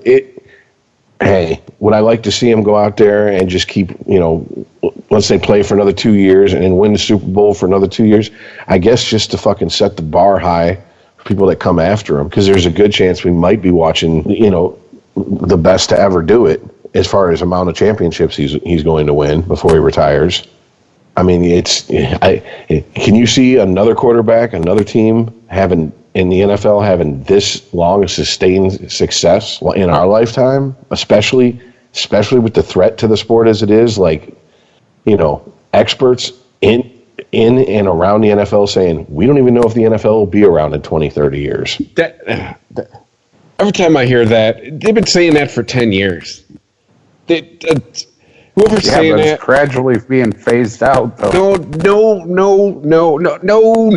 It generates too much revenue. It generates too much fucking money. Chris, I agree with you to an extent, but then I keep hearing, remember that law we talked about for high school football in New Jersey, limiting full pads contact they could have? How it was like 30 minutes a week? Mm-hmm. That's all they could do? Yeah, they just passed that in a bunch of other states, Michigan being another one. I give that a decade or less until guys go to college, take a hit, and get snapped in half. You know, not using hyperbole there, but you guys know what I mean. As soon as guys get to college, start, their first or second hit becomes career-ending, I bet that shit will change real quick. I think when they start limiting the amount of contact you can have in practice in the pipeline states for producing excellent football players, Florida, Texas, Ohio. When it starts hitting those states, if it does, that's when, okay, you better start looking over your shoulder. Because that means at least it's here to stay for the time being. Because I can imagine those states have got to be the final states that'll hold out on that. Texas, just because we're Texas, don't tell us what to do. You know what I'm saying? Like, there could be a school shooting every day, and we're not going to get rid of our guns. You're not going to tell us what to do with our fucking high school football out here in Texas. This is Friday Night Lights country, And if it gets to the point where the crybabies get to the fucking people in charge in Texas to that point, and it passes, I'm not saying football will go away, but it's going to be a completely unrecognizable game probably in 20, 30 years. I'm just being serious with you. I mean, at least we'll all special teams will probably be eliminated in our lifetimes outside of point after touchdown. That's true. The one thing that the AAF did that the NFL said they liked was they eliminated the kickoffs. Yeah, I mean, if that happens, that fundamentally changes just core strategy that you can use in the game. Absolutely. So right there, that's changing the face of the game to where if you took someone from 30 years ago, plopped them down in front of the NFL, if they go to that in the next couple of years and showed them that game, they go, what the fuck is going on here? What the fuck happened? Well, you see, there was this thing called third wave feminism and toxic masculinity and a bunch of pussies crying about people getting hurt in a sport that's basically modern day gladiators. We let a bunch of people who don't like the sport tell us how to run it. Exactly, yes. No, that's some shit, though. Here in Kansas, I saw a championship ring from high school that rivaled the championship ring from the NFL. And the shit was real. Dude, I'm not joking. Do you remember those fucking... I think it was only like 1 or 2 seasons. But there was a show on MTV in like the mid-2000s called Two-A-Days that followed around a Texas football team, Texas high school football team. And man, them motherfuckers, that shit was dead serious. They took that shit dead serious. Like if you were out there and you were on this team, because this was a team that apparently was like in the running for the state championship almost every year. One fuck up could cost you your spot on that team, which could fuck up your college prospects, which it just ripples outwards. I mean, that is no bullshit, man. They are dead serious about that shit. And Kansas is a football state too. Nebraska, football state. I just want to know why we feel, not us, but the royal we, why we feel we need to deride people for their choices. Like playing football is a choice. Like it's not like they're you have to play or you're going to jail. No. Like I just don't understand why these guys make a choice. They know the risks. They assume them. It's a way out for. Let's be honest, a lot of these guys are black, and it's a way out for a good portion of them. I just don't understand it. If they know the risk and they assume them, what's the bitching about? But I'm just thinking out loud, I guess, because we've covered that topic ad nauseum. Well, I mean, I've seen it this year in the NHL playoffs. Yes, in overtime, the refs swallow the whistle, and good for them. Let them play. unless it's absolutely blatant trying to kill some motherfucker, like riding them, like charging them and riding them head first into the boards, okay, then you got to blow the whistle because that could literally paralyze somebody. All right. But I mean, usually, like, getting, sticks caught up between someone's legs and someone goes down to one knee for a second, that's going to be a tripping call in the regular season. They let it go in overtime. But I mean, there's been, this hit, we're reviewing it, might suspend him, he might get this. Shit, I forget his name, but I believe he played on Toronto. He got suspended for the rest of the series. I mean, like that's unheard of. Think back to the Claude Lemieux hit on Draper. Claude Lemieux still played in the finals. If that was today, he probably wouldn't have played in the finals for Colorado that year. They probably suspended him for the finals. Paid for that, though. Well, he did, but he got a Stanley Cup out of it too. So I mean, it's all relative. A couple stitches and an ass whooping, but I got the Stanley Cup, and at that point, McCarty didn't. So who's winning in this situation? Well, I don't even know if Claude Lemieux, after that fight, remembers that he has a Stanley Cup. I don't even know if Claude Lemieux remembers that there was a fight. Like, seriously, if you look at the tape, it's him and McCarty jawing back and forth, and you can see Lemieux is like, just, well, fuck it, I guess we're going to have to do this. And then he just goes into, like, don't come at me, bro. Like, he was the original, don't tase me, bro. Yeah, no sense. He just went right into turtle. He's definitely the original, I'm Batman. What stadium are you in? I'm Batman. Okay, you're done. Give him a Snickers. He ain't himself. They tried to escort him off the rink. He went over to the penalty box. Come on, man. Oh man, but no, it's look, it's just something I doing this podcast. I've just had to accept. Like when we were kids, our parents, people our parents' age, even if our parents didn't watch sports, maybe, but people their age, oh, a bunch of pussies out here, can't do nothing, blah, blah, blah, blah, blah. Because go back and look at like the 50s and 60s in the NFL. They were fucking literally clotheslining fucking motherfuckers, dude. Like, seriously. Like, picking people up and slamming them on their heads. I mean, the shit was like, this is WWF shit. You know what I'm saying? Like, that motherfucker just stone cold stunned that fucking quarterback. How did you even do that? So it's just something that happens, but it's just, it seems like the changes were gradual for a long time, and the changes are just coming like at supersonic speed now.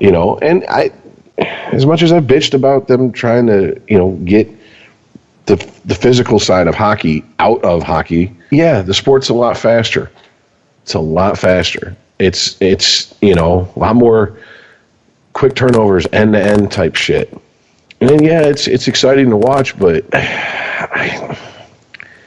so's watching a team sitting there fucking just beat the shit out of each other and grind it out and fucking see who's got the fucking stamina when it becomes a game of attrition. Who can just fucking tuck away that fucking pain of just being pounded on for fucking 3 periods and persevere. Now it's like, okay, who's not going to be gassed at the end of 3 periods? Yeah, it's exciting for people who never grew up watching big hits and shit, but I mean, dude, we all still remember the days of the speedsters when we were younger. I mean, Don Cherry's Rock'em Sock'em hockey used to have end to end. Here's Gretzky going from, coast to coast, scoring a goal, weaving in and out of defenders, making guys look stupid. Here's Jágr fucking putting on the afterburners, leaving motherfuckers in his dust. Yzerman doing the same thing, et cetera, et cetera. It's always been part of the game. I mean, yeah, in retrospect, it was good to get rid of the clutching and grabbing and stuff like that. But, I mean, now it's like, it's just a different game, man. And like I said, because it's playoff hockey, I'll sit and watch it. But regular season, I can't because they call everything. It's ricky-ticky. I can't deal with it.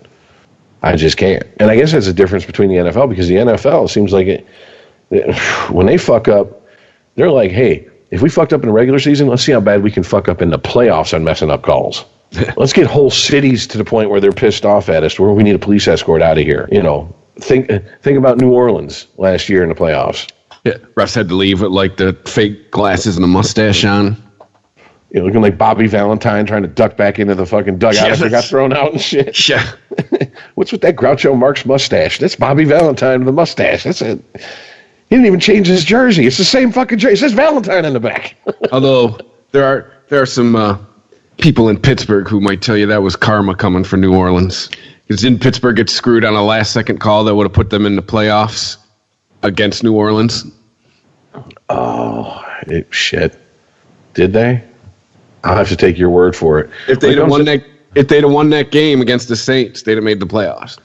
Well, I mean, I'll take your word for it because when it comes to the NFL, you got a mind like a steel trap about that shit. So, and I dare say, it's easily a toss-up between you and ICE as to who watches the most NFL during the regular season.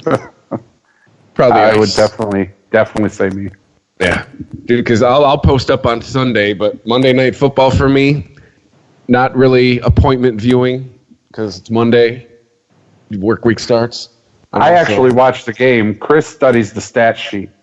Yeah, and then too the broadcast team last year. Good God, thank God Jason Witten went back to the Cowboys. Best broadcast ever. Dude, I think that's where Gronk's going to end up. No, he's going to be a TV star in some way, shape, or form.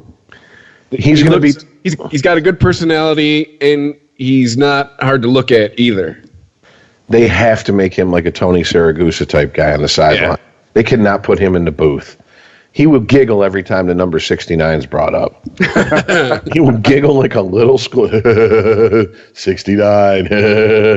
Just like seriously. And on top of it, I don't put it past Gronk to have a few drinks while he's right. He's like, wait a minute, I was a professional football player. I could drink and fucking talk football. That ain't shit. But well, there's one subject we haven't really talked about, and unfortunately for me, it's like it involves one of my teams, but it's not a sport that I'm like really deeply into, which is college basketball. But I do know enough to know that, well, it was good while it lasted, Michigan. Wah, wah. Yeah. See ya, Beeline. John Beeline said, I would rather go coach the Cleveland Cavaliers than stay on as your coach. He has sniffed a championship with Michigan several times, and he said, I would rather go coach the LeBron-less Cleveland Cavaliers than continue to coach the Michigan Wolverines. And first of all, for people not around here, this is our resident Michigan hater, U of M flag waver in the media, Mike Valeni, dove on this story like a starving man on a Ritz cracker. You know what I'm saying? Like he could not wait to get into this. And his theory is Beeline left because Harbaugh sucks all the air out the room. Yeah, I'm not buying that. I mean, it's and like I said in the pre-show, it's not like a Buddy Ryan, Mike Ditka situation where they have to let their dick swing in the same fucking locker room because, you know, one's the head coach, one's the defensive coordinator. These are two separate sports. How much contact do they really have? Now, I did do some quick research while we've been on the air, and apparently there was during Michigan's run last year at the game that they got eliminated, or last March Madness NCAA tournament. Apparently Harbaugh was like holding court outside, soaking up press, attention. And if that's the case, it's like, okay, I can understand that'd be a little annoying. Is that enough to leave a team that you seem to have on the verge of a national championship, though? Well, I'll throw one at you. I don't even think it has anything to do with Harbaugh. How much FBI and NCAA investigations have happened in college? Ice coming with the angle we didn't even think of. He could be pulling a Pete Carroll. Serious. Hey, the heat's getting turned up. See ya. There's a lot of millions to be made in the pros. See you later. Yeah, I'm going to head down I-75 and make a left at I-80. See, it was fun while we were there. It's all over now. That's a good point, Ice. I mean, granted, there haven't been any chatterings around Michigan's program, but there's been a lot of chatterings around the NCAA basketball programs in general. I mean, we all know about that shit, Pitino and Louisville and all that. So, right, and they're looking at people like Tom Izzo at Michigan State. And if they're looking at Tom Izzo at Michigan State, Beeline and U of M is shit. And quite honestly, I'd look at U of M before I'd look at State, because with Izzo, he's been there for 20 years. You can argue it's recruiting. Michigan seemed to kind of turn around on a dime. Mm-hmm. Well, I mean, there is. I did forget this little fact. I'm doing a little quick on the fly reading here. He did interview for the Pistons head coaching job last year. I forgot about that. I mean, so this isn't like completely out of left field. Like, he has dipped his toe into the is there a right fit for me in the pros, in the past. And he does seem to have he keeps moving up the ladder. It seems like he takes over a program, he proves himself, and he goes to the next level. And once he gets the programs built up, he leaves for the next level. I mean, he coached at Richmond, then West Virginia, Michigan. Now he's in Cleveland in the NBA. Yeah, so this seems to kind of complete his last stepping stone. Yeah, and he's like, what, 66? He's got to be in his, 60s somewhere, right? Dude, he's got to love what he's doing. Because I'm 15 years away from retirement, and I'm already starting to count down, 15 years. This motherfucker's taking a new job when he should be retiring. Well, when you do what you love, it's not really a job, is it? They say that. I mean, I guess. I don't know. But, the so-called front runners, according to the Free Press, to replace him. All right, everybody, strap in. Billy Donovan from OKC. Next. Yeah, okay. Brad Stevens from the Boston Celtics. All I'm hearing are two coaches who can't win championships. Continue. Chris Beard from Texas Tech. Now, that would be interesting because it's a step up for that guy. But then again, Texas Tech's got more of a basketball pedigree than Michigan does. Well, I mean, it would also be a very a big shift towards a very much very younger coach. I mean, he's in his early 40s. I mean, I don't know how that would affect. Maybe they're hoping to connect with the younger players a little bit better. I mean, look what he's done with Texas Tech. Give him the resources Michigan has. See what he can do. That's just off the top of my head. Mike White from Florida, and I'm like, okay, who? LaVall Jordan from Butler. This was 10 years ago. Sadie Washington, he's a Michigan assistant. He was the intern head coach when Beeline had heart surgery.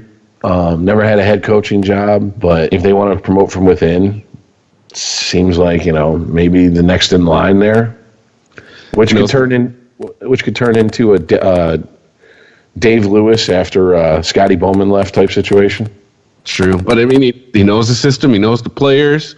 He's probably been involved in the recruiting. There's that, and this last one kind of left me going, huh? Juwan Howard. No. No, that's like Alan Trammell coaching the Tigers. No, thank you. Well, here's the thing. He's a Miami Heat assistant coach. Obviously has connections to Michigan going back to the Fab Five. Seems to be, a high IQ basketball guy. I mean, I don't know. To me, none of these are really, you're going to replace Beeline. I mean, obviously I didn't expect him to go after Izzo, but it's this is it? This is the best you can do? What, you mean Coach K isn't coming to Michigan? And here's the scary part. This is the Free Press, and the Free Press always has these crazy fucking names they throw out that they claim are front runners or the names being batted around the most. And then more often than not, whoever gets hired is someone that they didn't even fucking mention. You know, I mean, like, I remember them doing laps and patting themselves in the back because they got Matt Patricia right, when I think everybody and their mother knew Matt Patricia was coming to Detroit. Yeah, that was the worst kept secret in the NFL. Yeah, it's kind of like Yzerman, you know, the minute he was like, I'm stepping down as GM of the Lightning, and I have a year left in my contract, and I can go anywhere. Like, we were just like tick-tock, watching the clock going, okay, when's that contract up? Mm-hmm. And the minute that shit was up, boom. Contract was up. Yeah, the minute that shit was up, he was like, boom, I'm the new general manager. So, yeah, I don't know, man. I'd like to say, I think our batting average on calling shit as a podcast is way higher than the mainstream media's. Just floating that out there. We have called a lot of shit. Here's the thing. We're not slaves to advertising dollars, so we don't have to worry about getting people to listen because it's either if it was we had to have numbers or else we wouldn't be able to do this, then we would do what the national sports media does, which is say the most outlandish shit they can, trying to get people just to listen. Because I really believe, like, especially watching ESPN, listening to ESPN radio, I really believe that's what the fuck they're doing half the time. They just say the most outlandish fucking shit they can because people go, did you hear what so-and-so said? And they don't even care if they're right or wrong. We actually, like, are trying to figure out what the fuck's going on.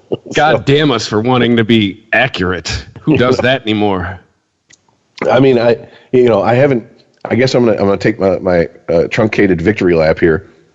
I said if fucking Yzerman comes over as a GM, it won't be long before he brings Pat Verbeek from fucking Tampa. Boom, he's brought Pat Verbeek from Tampa. Yeah, that's his right hand. That's his right hand man. You know, which to me says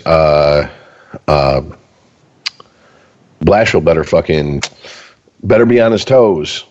Better do something to prove that he needs to be here at the end of next season. Because to me, this seems like with Holland leaving, this seems like a clean sweep. And Yzerman, when he took over the Lightning, had no problem cleaning house, no problem trading players that they said were supposed to be untouchable, and he did, and he built a cup contender.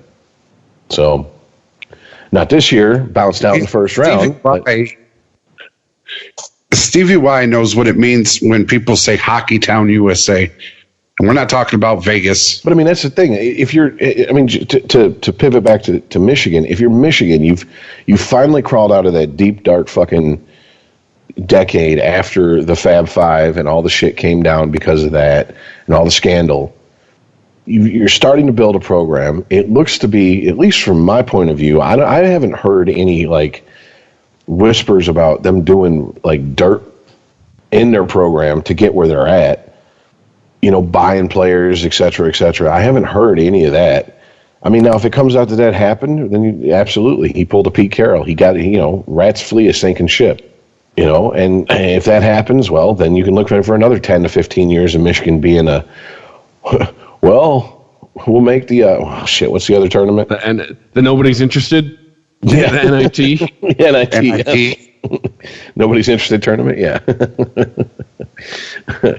You know, so, and believe me, there was a time in the very not too distant past when Michigan would make the NIT and like Michigan fans would get excited. And I was like, why? That's like getting a bowl game for going 6-6. Why are you excited? Yeah. Congratulations. You've gone to the Outback Bowl. Yeah. They're going to show you on the Ocho at 3:00 in the morning on a replay. Yeah. So enjoy that. Yeah, it does seem like the architect, the person who pulled this program out of the ashes, that's it. See ya. And yeah, if I'm a Michigan basketball fan, today isn't a good day. But I'm also a Michigan State fan, full disclosure, so I could just be projecting my own feelings.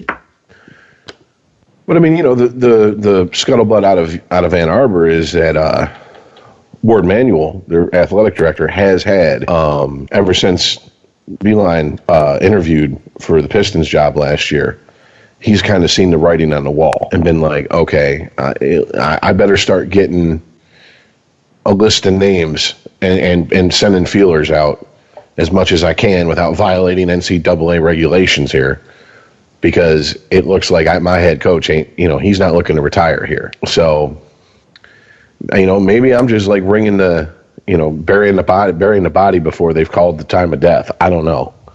I just don't think this looks good for Michigan, and especially they were just starting to make a valid argument of, hey, we need to be out of all the college hoops in this state, we need to be the team you talk about first. I think this just Beilein leaving just with, a lot of force shoved state right back up into that number one spot in this state. Like, we're going to be talking about the Spartans. We're going to be, if OU does anything, we'll talk about them.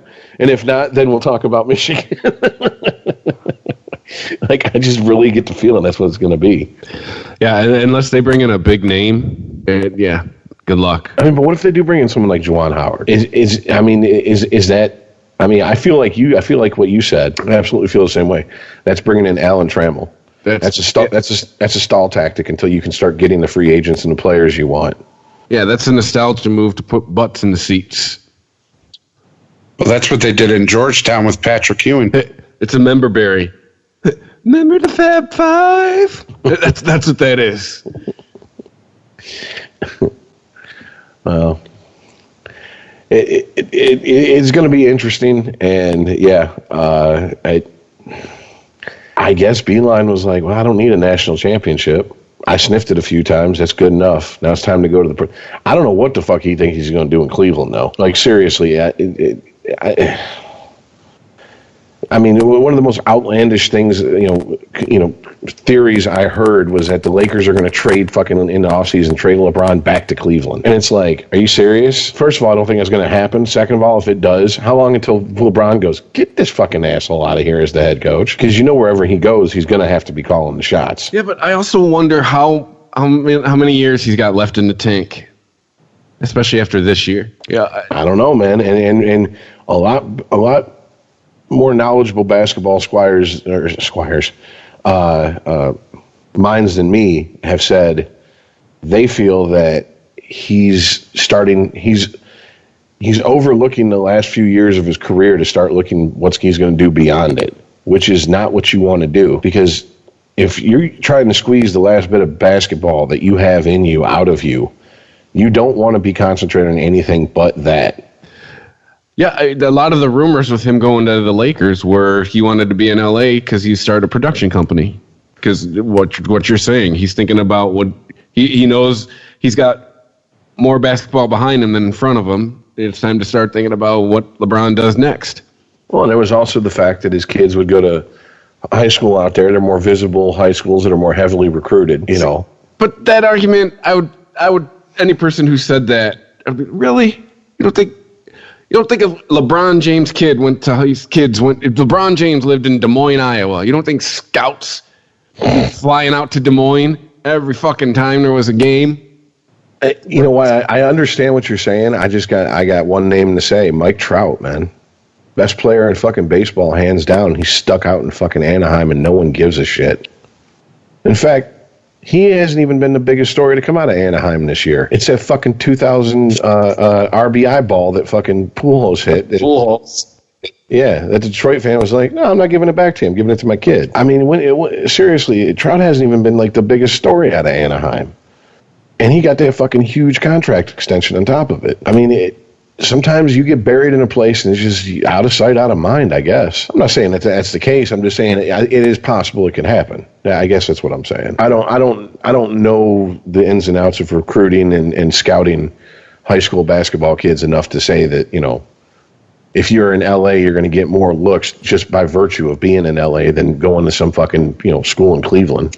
And I do have to say this to shit on my own point. I doubt LeBron's kids are going to public school. You know what I'm saying? Oh, no. If they show any fucking affinity for basketball, he's putting them in the best private schools with the best basketball program that he can find, that he can send them to. Because it's not like money's an object. You want $10,000 a year to send my kid to this school? I can't afford that. No, that's not, yeah. Yeah, but the kid of one of the greats isn't like the best thing to be recruiting either. Michael Jordan's son can't not even come close to his dad. Well, there's that also, but yeah, it's true. It does still relatively depend on talent, but at the same time, if you hear LeBron James' kid is on a basketball team, you might show up to watch him once or twice, just in case he's good. Yeah, I mean, and look at, especially, maybe not so much in the NBA, I don't know. But, I mean, the NBA doesn't have as long of a history as baseball does. But, I mean, in baseball, there's a lot of times. Barry Bonds, his father played. Ken Griffey Jr. Ken Griffey played, was a star. You know what I'm saying? Like, it's not unusual to have, a son step up and, make it to the big leagues. Steph Curry. Yeah, there you go. Didn't even think about that. And hey, look, and if Magic Johnson's son wanted to join the Laker girls, I'm sure there'd be a spot on the squad for him. EJ. Don't fuck with him. He's fierce, girl. Do you know what I just saw, Rich? The Toronto Maple Leafs president just signed a 6-year extension. Do you know who the Toronto Maple Leafs president is? Brendan Shanahan. Yeah. Yeah, and here's some other rumors that are floating around the hockey world about the Maple Leafs real quick. One, apparently, oh shit, brain fart. Who's their head coach? Come on, man, he won a cup here in Detroit. Babcock. Thank you. Jesus Christ. I'm giving Drew a run for how many strokes I have on podcasts lately. Babcock isn't too happy in Toronto, and people in Toronto aren't too thrilled with Babcock. And the big rumor after Yzerman came back was that Pavel Datsyuk's KHL contract had expired, and his contract in the NHL had expired at the end of last season for both contracts. So he was a complete free agent who could sign anywhere. And Yzerman was sending out feelers going, why don't you come back to Detroit? Obviously, it wouldn't be a situation where you're going to win a cup necessarily. It's more of you'd be like a player-coach type situation. But then I hear rumors that if he does come back, he's considering going out to fucking Toronto. And I'm like, what if Babcock steps down or gets fired as head coach? Is he still going to want to go out to Toronto? So Toronto's a fucking mess. Toronto is just a fucking mess, man. I would feel bad for them, but they're Toronto, so I can't. No, it's just another indication, Rich, that we're old. All of our favorite players are now up in the office. You got Yzerman and Brendan Shanahan and hockey. You got Lynch and fucking San Francisco in football, and you got Magic and Jordan and basketball. You had Magic. Magic was like, fuck this, I'm going to go open some more movie theaters. Something I know I'm good at. My boy Tiger just won the fucking Masters. Let's go find some waitresses. Where's the Perkins at?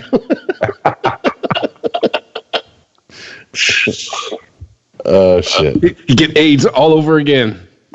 Yeah, but he beat its ass once. He could beat it twice. The same. There's 3 things Magic Johnson's good at: basketball, opening movie theaters, and beating AIDS. So,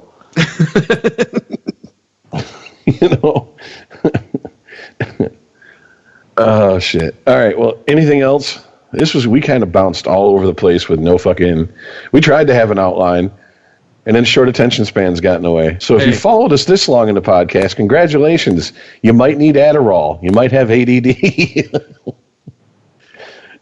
Yeah, real quick, that reminds me. I saw that the third pick in the NFL draft got busted for taking Adderall. What the? Really?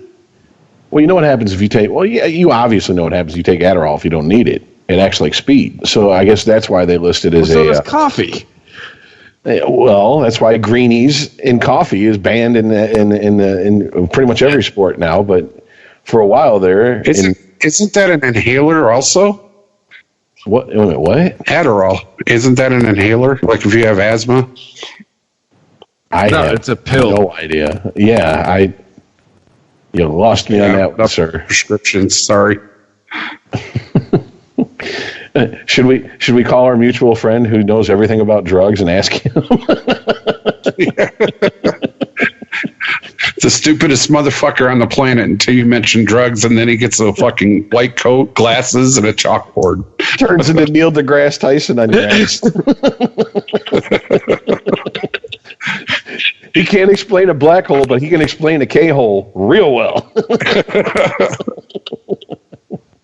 Oh, that's horrible, but he never listens to the podcast, so fuck him. I don't give a shit. That's his problem, not mine. Like, for those of you that have been listening to the podcast, thank you. There's new listeners showing up every week, and want to thank Spreaker.com for that. They decided they like what we're doing here and want to help grow the audience, and I don't want to stop them. So new listeners, welcome. If you've been listening, thank you. Just tell a friend, share it on social media. Do what you got to do. That's how podcasts grow, all right, organically. We're on Twitter at SportJPodcast. You can email us, sportjchristophermedia.net. It's a summertime. It's like I say, new shows every week, but last year it's summertime. You know, we try to do weekly, but if we don't, it's no big deal, because really it's after the NFL and the NFL, after the NHL and the NBA end, it's baseball and tennis for like 3 months, and really, who wants to hear about that? But thanks for listening, and we will catch you next week. All right, later, guys. All right. Peace out, y'all. Thank you for visiting ChristopherMedia.net. They always say you should seize the day. That's today, not a week next Tuesday. So if you've been dreaming of a new car, upgrading your house, or a wedding that'll wow Instagram, now's the time. And if you've a great credit score, Avantcard's offering Ireland's lowest rate on loans over 20k. Dream big, live now. Apply today at avantcard.ie. Lending criteria, terms and conditions apply. New applications only. Info correct 10th of July 2019. Source ccpc.ie. Avantcard DAC. Trading as Avantcard is regulated by the Central Bank of Ireland. Everyone shouts about how fast their broadband is. We're fast, mega fast, stupid fast, almost too fast. But what do they say about reliability? Well, Dublin, with Virgin Media, you get both. Ireland's fastest broadband network and 99.9% network reliability. Reliability at speed. See virginmedia.ie. Terms and conditions apply. Ireland's fastest broadband network as awarded by Ookla. Network reliability. See virginmedia.ie/proof. ChristopherMedia.net. If you like this show, please tell a friend. Please make sure to rate and comment on all your favorite Christopher Media shows. Please follow us on Twitter and like and share us on Facebook. You can subscribe to all ChristopherMedia.net shows for free on ChristopherMedia.net. Thank you for listening, and thank you for visiting ChristopherMedia.net. Thank you for visiting ChristopherMedia.net. Hot flashes, irritability, intimate dryness, even unsatisfying sex. Hi, I'm Dr. Alyssa Dweck, a board-certified OBGYN who has spent over 20 years helping women just like you safely find relief from these very natural symptoms without having to resort to hormones. To help my patients feel their best, I recommend products from Bonafide Health. Bonafide is a women's health company dedicated to providing women with non-hormonal and clinically validated products that work. Bonafide provides safe and effective solutions to manage a range of menopausal, sexual health, and PMS-related symptoms. That's why I recommend Bonafide products to my patients every day. In fact, I am also a Bonafide medical advisor. What I like most is that Bonafide products provide women real relief without compromise. Ladies, don't waste another minute feeling less than your best. Go to hellobonafide.com and use code radio39 to save 20%. That's hellobonafide.com and code radio39. These statements have not been evaluated by the FDA. These products are not intended to diagnose, treat, cure, or prevent any disease. Offer valid on subscription only. America's beverage companies are working together to reduce plastic waste in our environment. Not all plastic is the same.